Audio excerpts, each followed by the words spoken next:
ఆదేశాల ప్రకారం మన అధికారులకు ఆదేశాల ప్రకారం మన యొక్క చిత్తూరులో మెగా డిఎస్సీ నియామకాల్లో ఆక్రమణలు జరిగాయని ఆరోపిస్తూ వైసీపీ నేతలు జిల్లా డీఆర్ఓకు వినతి పత్రం అందజేశారు.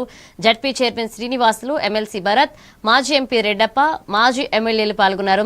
స్పోర్ట్స్ కోటాలో అవకతవకలు జరిగి అనర్హులకు ఉద్యోగాలు ఇచ్చారని, పోస్టుల విక్రయం జరిగిందని ఆరోపిస్తూ సీబీఐ విచారణ చేపట్టాలని, విద్యాశాఖ మంత్రి నారా లోకేష్ ను మంత్రివర్గం నుంచి తొలగించాలని డిమాండ్ చేశారు.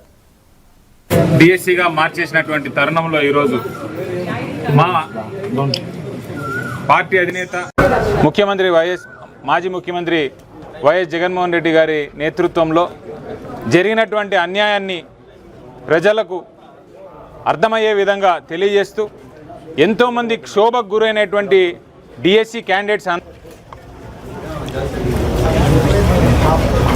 వైసీపీ నాయకులందరూ కలిసి ఆయా జిల్లాలకు వెళ్ళి జిల్లా కలెక్టర్కు రిప్రజెంటేషన్ ఇస్తూ ప్రస్తుత విద్యాశాఖ మంత్రి లోకేష్ గారిని ఈ భారతదేశానికి కావలసినటువంటి భావి భారత పౌరులు తయారైనటువంటి వ్యవస్థకు నీ పుత్రరత్నాన్ని మంత్రిగా పెట్టావు. ఈ వ్యవస్థ ఎంత దిగజారిపోయింది నువ్వు ముఖ్యమంత్రి అయినాక ఒకసారైనా రివ్యూ చేసావా చంద్రబాబు నాయుడు గారు అని అడుగుతున్నా. మీరు వచ్చి దాదాపు 2.5 సంవత్సరం అవుతా ఉంది. దాదాపు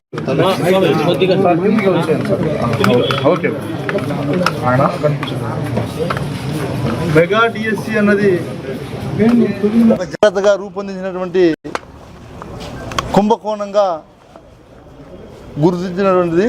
ఎందుకంటే ఈనాటి ముఖ్యమంత్రి ఈ యొక్క లోకేష్ ప్రభుత్వం కూడా రాజీనామా చేయాలి, దీని మీద సిబిఐ విచారణ జరపాలని చెప్పి మా పార్టీ తరఫున మేము ఈ యొక్క ప్రభుత్వాన్ని డిమాండ్ చేస్తున్నాం.